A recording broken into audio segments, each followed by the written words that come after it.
And welcome to BBC London.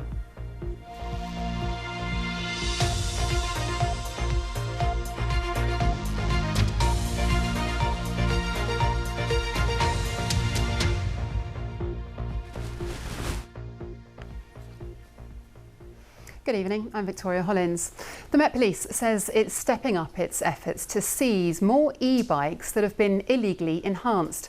The modifications mean some bikes can reach speeds of around 50 kilometres per hour and should be classed as motorbikes and have insurance and MOTs.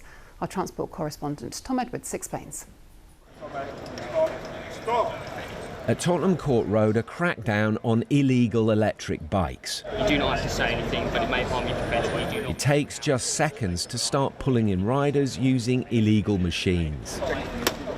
This rolling road machine tests the bike. Some can go 50 kilometres an hour. Feet on it, feet on each side. That means they're classed as a motorbike and should have insurance and an MOT. So, in pressing the button straight away, within a couple of seconds, this goes up to 39 kilometres an hour. That's clearly a motorbike then, really? Yeah. At that point in time, it becomes, what's the difference between that and an electric motorbike? There simply isn't one. And many of the bikes don't look roadworthy. Electric motors are allowed on bikes up to 15.5 miles an hour, but they have to be pedal assisted.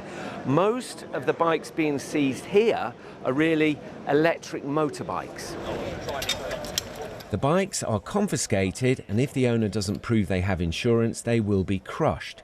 They could also get points on their licence and a fine. Many riders are frustrated and seem unaware of the law. Is this going to be a problem for you, not having a bike? No, because I don't have now working, and I don't have any bikes. This is my first bike and last bike. I don't know how I take a second bike. So what are you going to do? I don't know what can I do now. I don't know because what can I do? Although there's no suggestion these riders are involved, illegal e-bikes are also used to snatch mobile phones and deal drugs. This year the Met has seized nearly 2,000 dangerous bikes. This is not to criminalise law-abiding, innocent members of the public that are trying to get about their business and travel across the city. But we know for a fact that there are e-bikes and e-scooters used in crime, and that they are deliberately being used in an antisocial way, and that is what this operation is principally focused on. So if you're going to get on one of these bikes, you need to ensure that you're not effectively riding a motorcycle. And if you're riding a motorcycle, then it needs to be taxed, it needs to be insured, you need to have a licence, and you need to be wearing the right mandatory safety gear. If you're not, then you run the risk of getting points on your licence, your vehicle seized and crushed. The Met says if your electric bike is illegal and breaks the regulations, if they catch you, they will take action. Tom Edwards, BBC London. From today, robots are parking some of the cars at Gatwick Airport. It's said to be the first service of its kind in the UK. Drivers can leave their vehicle in a drop-off bay before the automated parking system moves in and transports the car to a designated space. The Met Office has said that last month was the driest July on record in England and Wales. So you won't be surprised to hear that another amber heat health alert covering London is now in force until Wednesday. In the home counties too, they've been feeling the effects of the long, hot summer. Fiona Irving reports from Surrey. Across the southeast, the water levels in our wetland habitats are dropping. From the air, you can see the change in just a few weeks. In Surrey, where much of the county is now in drought, fish die in mud in what were ponds on Horsell Common. Parts of the River Mole have dried up, now running underground in the chalk aquifers.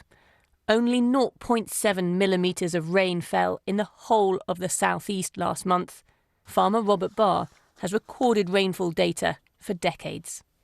Has this month been extraordinary? Yes, I've never ever had a month with zero rain until this last month, July. Never in 50 years? Never in 50 years. It's come close, but never zero. You don't have to go far to see the impact of very little rain on our countryside. Across the southeast, it's a similar picture. And with these tinder-dry landscapes comes the risk of wildfires. Firefighters have been battling multiple wildfires over the past 4 weeks. Surrey and West Sussex firefighters tackled this grass fire yesterday. Checking this bit here, if the wind changes, let it go. 1.5 hectares in Liphook went up. It was thought to have started with a spark from a mower. This would have happened in tens of seconds, maybe a minute. We would have got this far, especially with the grass, because the grass is all quite dry, as you can see. It's quite long as well. It's just another example of what we're finding every afternoon. So that the key message is be really careful. No campfires, please. Please don't have bonfires. Barbecues, if you're going out to have a barbecue, take a picnic instead. We'd rather you take a picnic. And as the southeast bakes again, the risks to our countryside and its wildlife continues. Fiona Irving, BBC London. So is the end to the heat in sight? Time for a look at the weather with Kay Forster. Good evening. It's been another hot, dry and sunny day today. The good news is that things are cooling down this week, but the bad news is that there's still no significant rainfall in the forecast. Now, we are staying dry and mostly clear throughout tonight. The winds are light and the temperatures, well, they're not falling much lower than 19 degrees in central London. May get a little bit cooler than that around the edges. Now, tomorrow morning, we've got some sunshine at least to wake up to, but we're going to see a bit of cloud pushing in as we go through the day. So cloudier skies, 1 or 2 spots of rain, mainly across the west, but again, still no significant rainfall. 28 degrees, a little bit cooler for us tomorrow.